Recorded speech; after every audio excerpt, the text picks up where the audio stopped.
So Scarlet and Violet are the new kids on the block coming out, ripped sword and shield, I guess, and as a Brit, when I first played through the Galar region in 2019, I couldn't help but feel at home. The Pokemon, the locations, and basically everything in the way that Hop speaks, this is home. The locations in particular, though, were very standout, reminding me of my home as well as the cities that I had visited throughout my childhood. And so I spent the last month traveling across the UK, yes, in the real world. This is a Let's Play that exists in the real world. And I visited the various towns and areas that inspired the Galar region, and then using Pokemon Go, I went ahead and caught the first Pokemon that I could find in those locations to transfer them into the game and exclusively play with them as my team members. So this was me really traveling around the Galar region and catching the Pokemon that I find there, and to see if I could beat this region's unbeatable champion, Leon.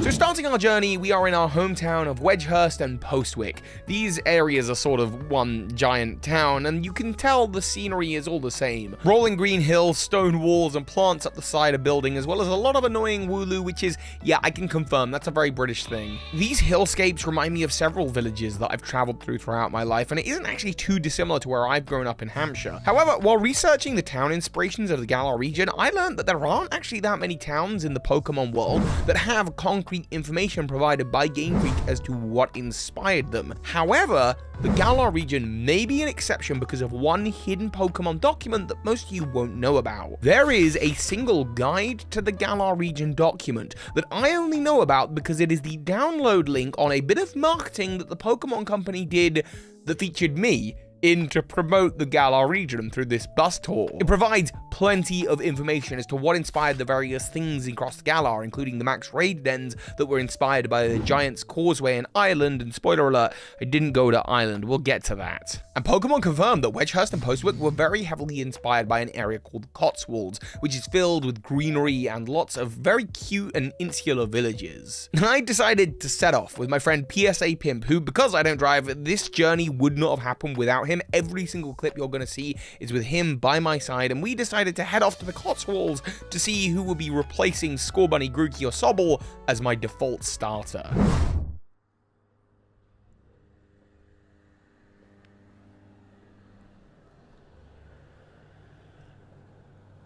Welcome to the first location of the Galar region, Wedgehurst / Postwick. This is my lovely friend PSP Pimp, who hello. I would not have been able to do this without, because I don't drive. You've been helping me tour the UK and catch Pokemon, and there was, oh no, we had a good Pokemon on screen a moment ago. Come with me. We're going to find the perfect Pokemon for Turffield. I'm hoping it's going to respawn. There was a Frillish. You might have missed a spawn, yeah. No, I would have really liked. But you know what? Bulbasaur is in the Galar deck as a result of the Isle of Armor. So why don't we start our adventure at the... I just saw the Frillish. Oh. I just saw the Frillish. I want the Frillish. Let's go for it. So this is the first Pokemon of my Galar adventure. You might have to raspberry it. Mine ran away. In my hometown. Mine ran away. Let's do it. Raz. Josh, you're going to get the first nickname, so what do you want to call this Pokemon? What am I calling this for my Galar adventure? Oh man, let's see. We're going to call it Mr. Krabs. Mr. Krabs. Mr. Krabs. It's a lady Frillish. Don't care, Mr. Krabs. Mr. Krabs it is. Mr. Krabs. And that is the first Pokemon of my Galarian adventure. Mr. Krabs. And thank you for all the driving you're about to do. It's all good. It's all good. I'm looking forward to it. Our friend from the region of Unova, Ron, is joining us as well for this trip. The wonderful True Green 7, who I run the Carmine podcast with, as he was visiting over for the Pokemon World Championships, and I thought it'd be nice to show him some of the areas that inspired Galar. And he'll be joining us to our next destination. And I know that's not the wild area. As I say, the wild area in terms of the max raid dens are inspired by the Giant's Causeway in Ireland, which I think is brilliant that it's called the Giant's Causeway, given that this is a region all about Dynamax, but the wild area itself is famously inspired by the Lake District. Now, I live in Hampshire, which is just to the southwest of London a little bit, and I hate to say it, I was not going to drive all the way out to the Lake District. In fact, all of the wild areas are the most inaccessible areas for me. The Isle of Armor is inspired by the Isle of Man, which would require me to get on a plane. The Crown Tundra is inspired by Edinburgh, so also getting on a plane. These areas were super far afield for me, so I had my first rule. No wild areas. I'm not allowed to catch Pokemon here. I'm not allowed to do the Dynamax raids. I'm not allowed to get the candies to level up my Pokemon. No items as well, which, by the way, would really mess me up later on in the journey, because so so many of the items that you get in this game are only findable in the wild area. I also decided to add one other rule to this run through, to limit my time to exactly 12 hours. I wasn't allowed to go over 12 hours on my save file. This is because I knew that I needed to get this run through done and dealt with before Scarlet and Violet came out, and so I thought it would be really fun to just do one 12-hour live stream to get this done as quickly as possible, and so this sort of became a rule. It actually became the main rule, along with not using items in battle, because that's just something I wanted to try out. So with that in mind, me and my new starter, Deadlight, not called Mr. Krabs, we'll get back to that later, darted across the wild area and made our way to Motorstoke. Now, Motorstoke is inspired by the beautiful city of Manchester, but I'm not going to play the clip of me in Manchester here, because I'm not allowed to actually battle the gym the first time I enter Motorstoke. The same is true of Hammerlock a little later on, and I decided I would only be able to transfer in Pokemon as soon as I actually get to the point where you can battle those gyms. So I was gonna have to wait to beef up my team. Skipping my way through the tutorial areas of the game, I head straight towards one of my favorite locations, Turffield, but before I could get there in the Galar mines, I was stopped by Bede, my first genuinely tough opponent. Throughout this run through, Hop just really annoyed me and wasn't very good as a rival, but Marnie and Bede are destructive. Still, I managed to beat Bede and make my way to Turffield, the place that most reminds me of where I grew up, my home.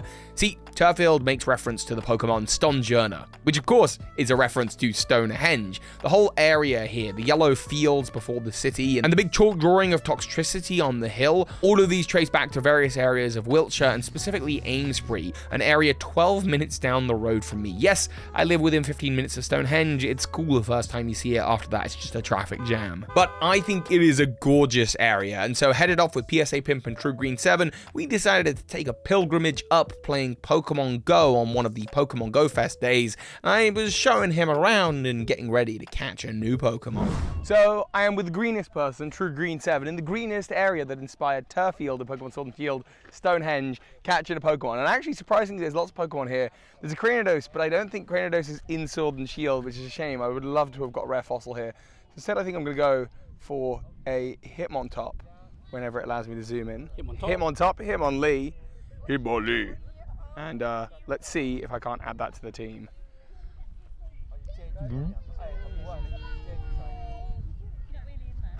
Boom.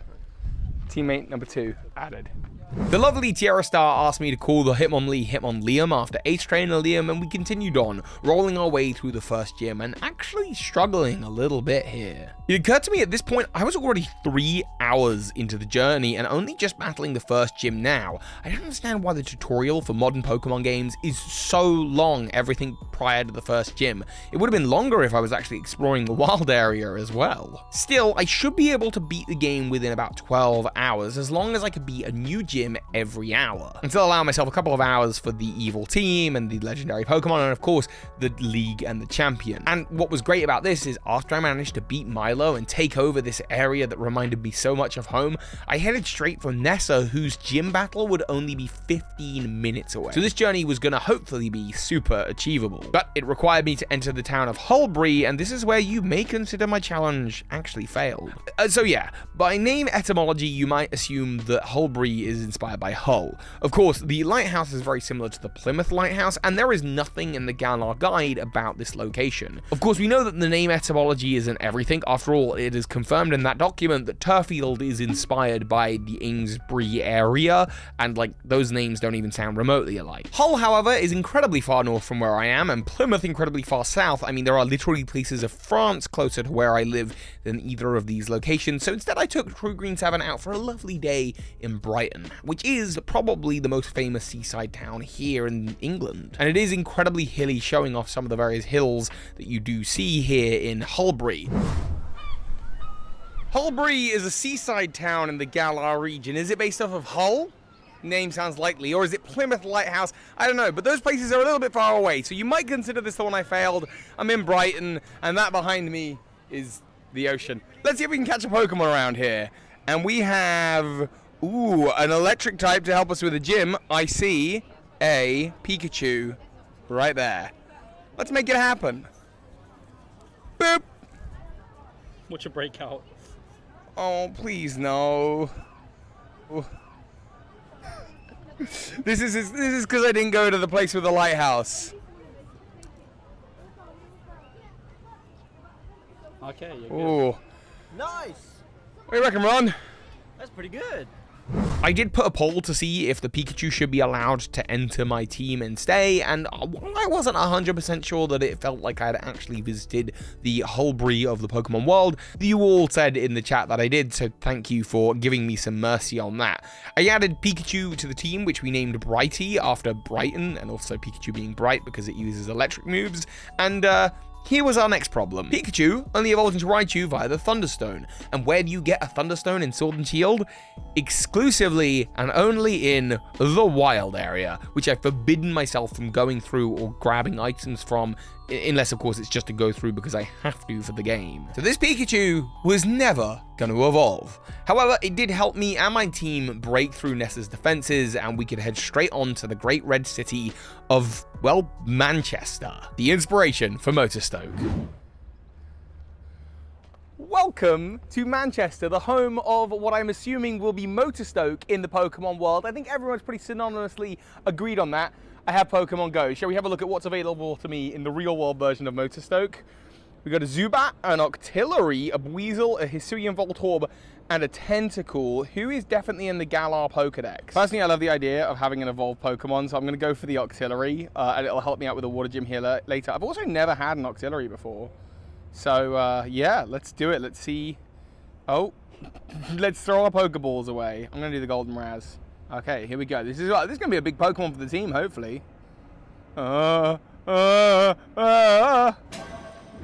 was actually my first time in Manchester, and I was only there for an hour or so passing through, and I'll be honest, I'll try to go back again sometime soon. It was a gorgeous city. You could tell there were areas that were very clearly Motorstoke here. Anyway, I was able to add my Octillery to the team, which you all called Agent 8 after, of course, it's Splatoon, and I decided I would decimate the gym.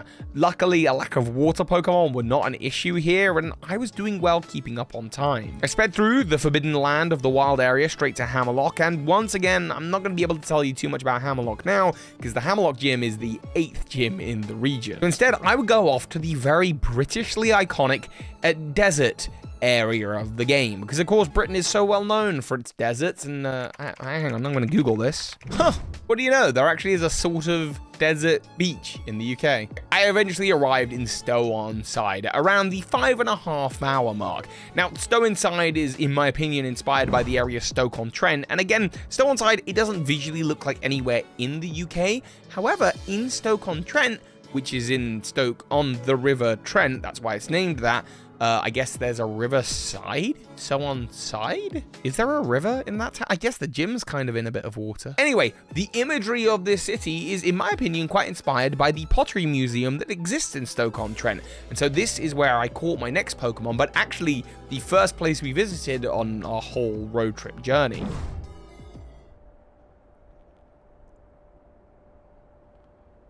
So right now, I am at the Gladstone Pottery Museum in Stoke-on-Trent. Stoke-on-Trent, Stoke-on-Side, there's a lot of red around here. Honestly, Stoke-on-Side is the town in the Pokemon world that just seems to have nothing to do with the Galar region, and we have some Pokemon spawning, so let's take a pick. I think Bunnelby and Bronzor are both in the Sword and Shield decks, so I'm gonna go, it's a fighting gym, so let's give Bronzor a go. Let's see, and this will be our Stoke-on-Side catch. Oh, also I have no idea how to play Pokemon Go!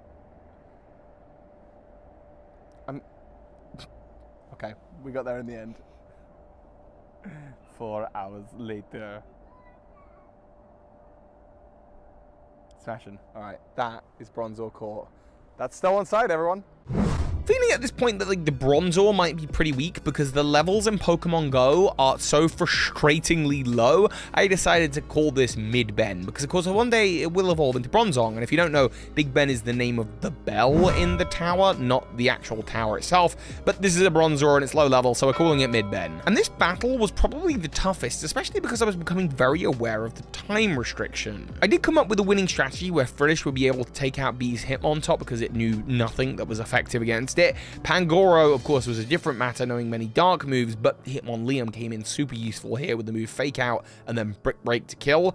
Next is Sirfetch'd, who has that brutal swing, but some well-placed shots managed to deal with it, and then the real problem was the Gigantamax Machamp, which I spent 3 turns just letting it kill my Pokemon so that I could waste its Dynamax and then take it out with Octillery. Thank goodness this isn't a Nuzlocke. At this point, I was nearly halfway through on time, and I knew the lineup that awaited me. I needed to spend 1 hour getting to Opal's gym and taking her on, then another hour for Gordy and Sir Chester, 1 more hour for Piers, and 1 more hour for Raihan, and then I'd have 2 hours left for the end of the game, which I thought would be tight, because in the end game, you've got to rebattle all of the rivals in Wyndham's Stadium, then you've got to go battle Macrocosmos and Oleana at Rose Tower, then you get to rebattle a bunch of the gym leaders for the rematches, then you got to go to the Slumbering World, battle Rose, then Eternatus, and then Leon. That is a lot to fit into that last 2-hour gap. I was skeptical that I could actually reach the end of this journey in under 12 hours, but I really had to hustle. So then off to the town of Bologna, the town that I just cannot pronounce, the home of the Ferry Gym, and this whole area is inspired by Sherwood Forest. And yep, of course, I traveled to that and got a clip nearby too. So behind me is Nottingham Castle, and of course, Robin Hood. Sherwood Forest is just up the road, and of course, that's the inspiration for in the town. I can't pronounce it very well. Let's see who we've got. We have an Eevee, which is an immediate go-to. So yeah, I'm gonna go for Eevee and see if we can evolve it into the fairy type Sylveon.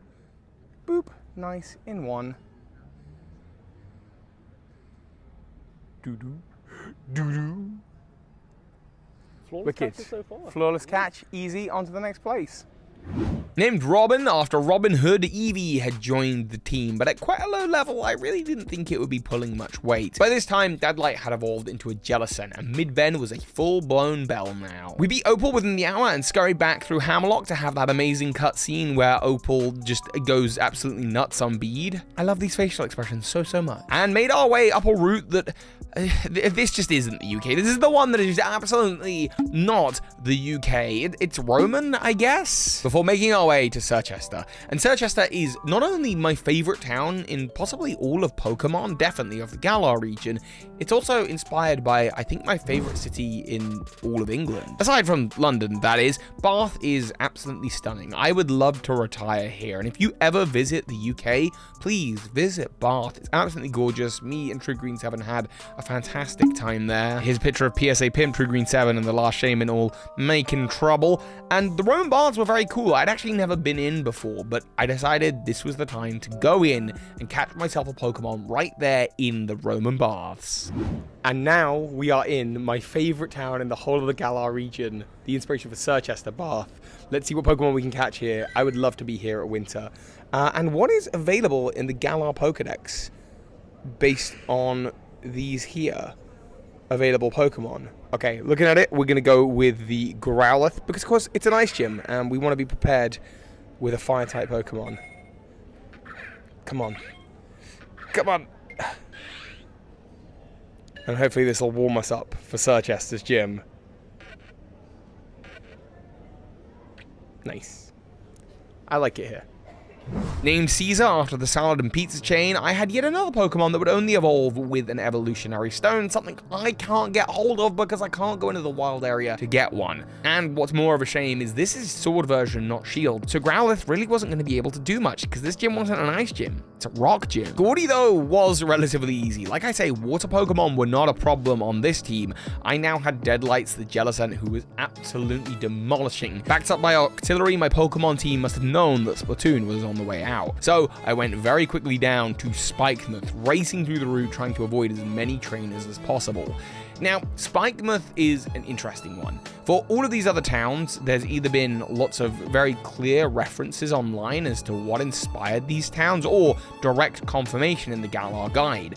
But Spikemuth could have been inspired by anything. Bournemouth, Plymouth, Portsmouth, Weymouth, any other muth it could be. Some online sites have reported that it's possibly a city in Wales. Honestly, at this point, we're just using our best guesses. There is nothing clear. I'd love to know where it was in the UK that the Game Freak staff went and saw and said, yeah, this is part of the Galar region. But the mention of Wales did get me thinking about this arcade shop area that exists in Cardiff, and so I decided to go there there for that same outdoor-indoor kind of feel. But again, at this point, we're just using our best guesses. Okay, so Spikemuth is a tricky one. It's my second to last, and going online, I just can't find many locations that seem to be inspirations for it. There was one outlet that suggested Wales, so I am in Cardiff. That was an ambulance. Let's have a look and see what we can get on Pokemon Go in Cardiff. And who is in the Galar decks? Who is in the Galar decks? Ooh, Mudkip's available with the DLCs. Let's see if Swampert joins the team.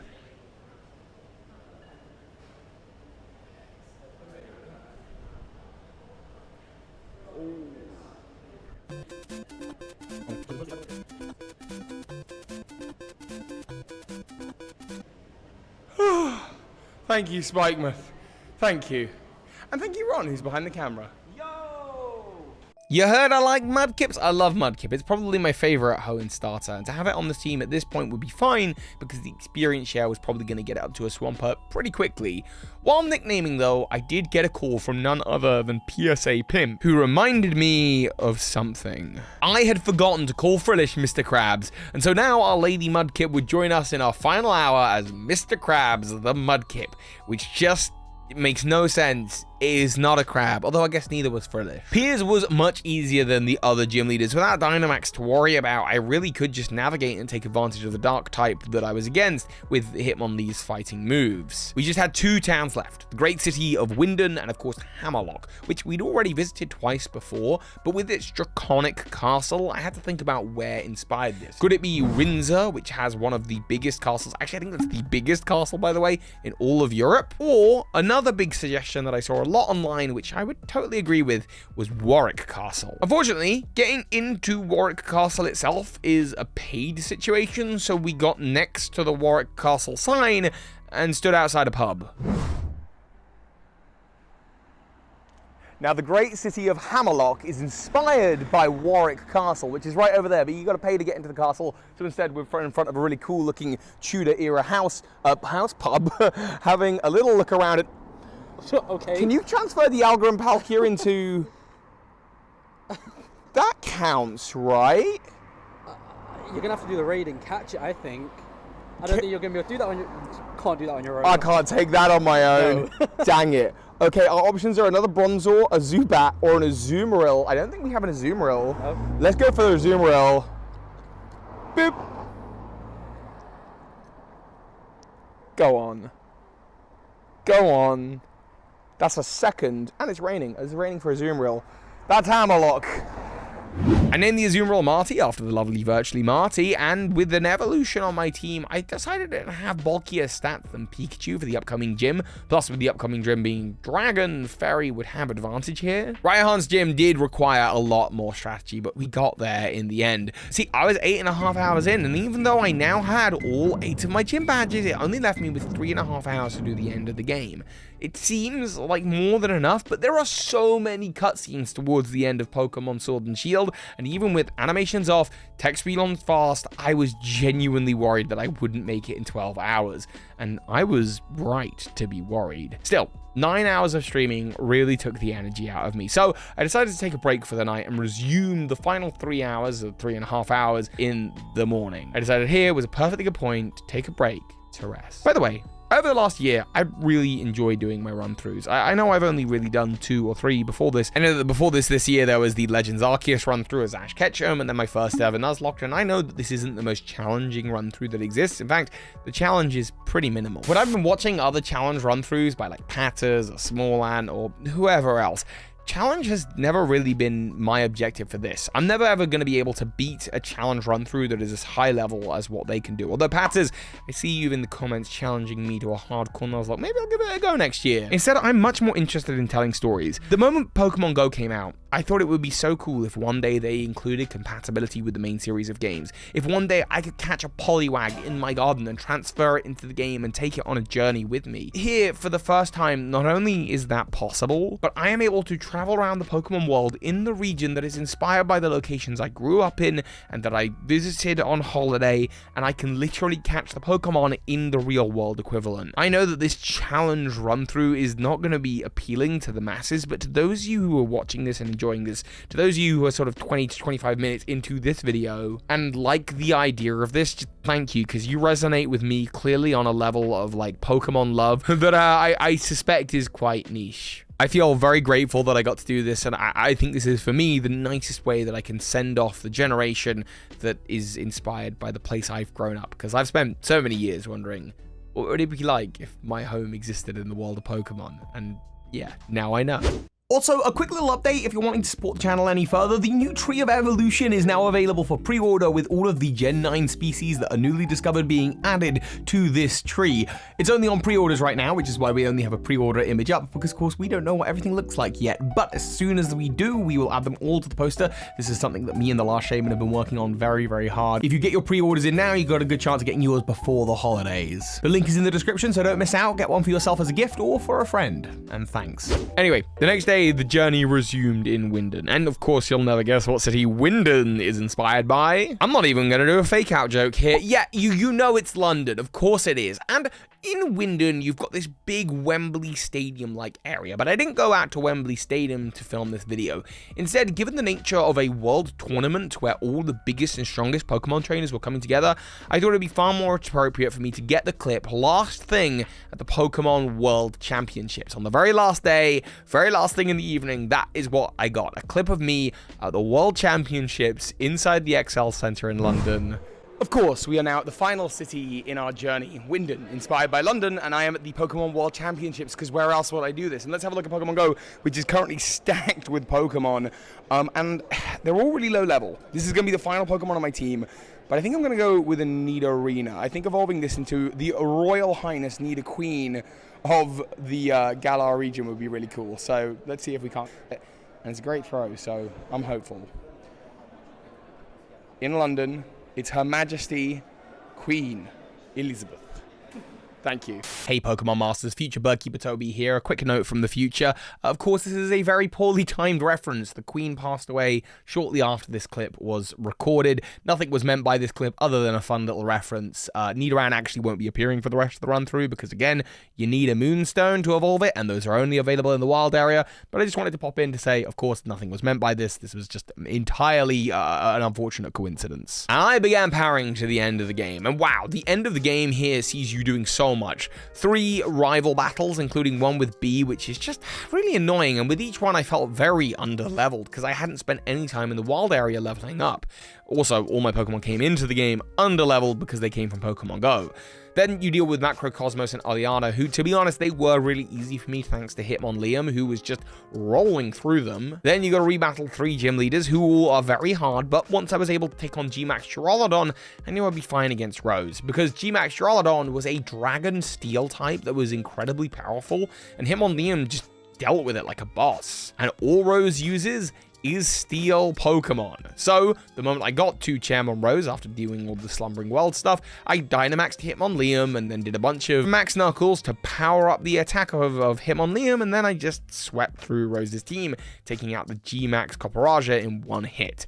Next up was Eternatus, who I just really wasn't that worried about. But every cutscene and every annoying hop pep talk and the fact that you have to battle Eternatus twice, the time was really beginning to whittle down. By the time that I was ready to face Leon, I had just 30 minutes left on the clock. So I could afford to lose to Leon maybe once or twice, but this was actually going to be tight. Could I beat this game in 12 hours? He opens up with Aegislash, which is weak to none of the Pokemon that I bought, other than perhaps Deadlight, who is part Ghost type and loses pretty much straight away to a Shadow Ball. I figure I'd try by just opening with a Dynamax Pokemon and start getting rolling and buff stats, but Aegislash just bodied my team, followed by Haxorus, who dealt with the rest.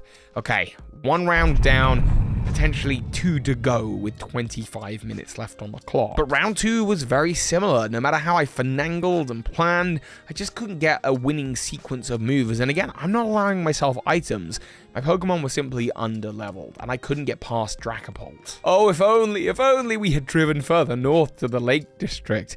I could have some experience candy or evolution stones or something to buff my team. Once again, I've lost to the undefeated champion Leon, who stopped me, and now I was really low on time. I retreated and spent a bit of time in the Pokemon Center just relearning moves that I thought would be particularly useful, as well as assessing what items would be immediately available for me in Winden. And with about 10 minutes remaining, I re-entered the stadium, with Deadlights going first, sending off a Will-O-Wisp, predicting of course that Aegislash would use King Shield, which it did. I got off the burn and then a Shadow Ball, but ultimately Aegislash retaliated with a Shadow Ball of its own, knocking me out in one hit.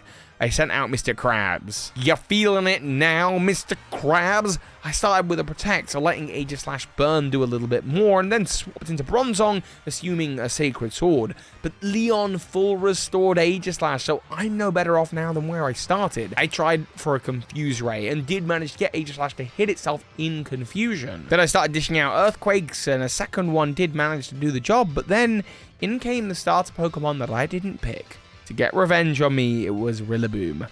I sent out Pikachu to see if a Thunder Wave and some double teams could give Pikachu an edge, but alas, a single high horsepower began the end of the team. After this, Pokemon after Pokemon just managed to push through and absolutely destroy me.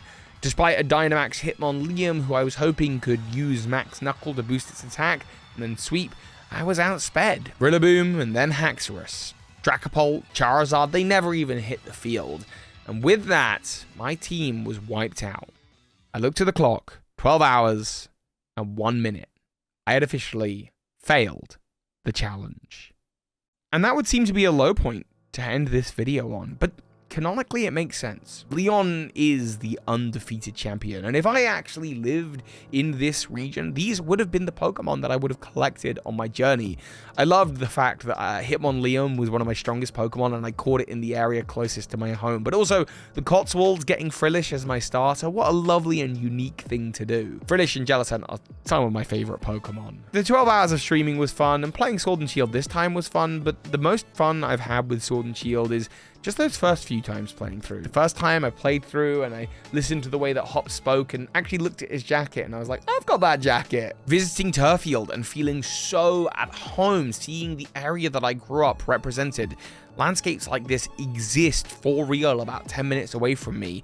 While driving around the UK with PSA Pimp and The Last Shaman and True Green 7, Ron said to me, dude, I feel like I've just created a new core memory as we looked out on an area that had golden rolling hills just like those that you find outside of Turffield. This whole region has been a win for me. It's been so cool to get to see. I have decided that Eldegoss is one of my favorite Pokemon of all time because it is exactly the kind of Pokemon that if I lived in the Pokemon world, I would have found in my own back garden and made friends with.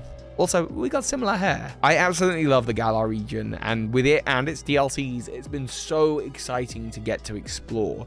The one thing that I would have loved that it looks like we're going to get in Scarlet and Violet is the ability to explore the region with friends, but at least with the Galar region, I can be here with my friends. And as far as I know at the moment, I don't have any plans on big trips to Spain to travel around, but who knows, it would be cool to see the challenge run community take on that challenge. If you'd like to see some challenge run-throughs though that I've actually completed, I've got Can You Beat Let's Go Pikachu and Eevee stealing the gym leader's Pokemon? Can you beat Brilliant Diamond Shining Pearl just with a Bidoof? Can you beat Legends Arceus with Ash's team? And can I beat my first ever Nuzlocke? This is probably the last run-through that I'm going to do before Scarlet and Violet, and I'm not really sure how I'm going to distribute that to people, whether it's going to be in a video like this or in a sequence that's going to be similar to a Let's Play series all uploaded on the same day. So let me know what you're thinking down in the comments below as to what I should do for Scarlet and Violet, and thank you all for watching.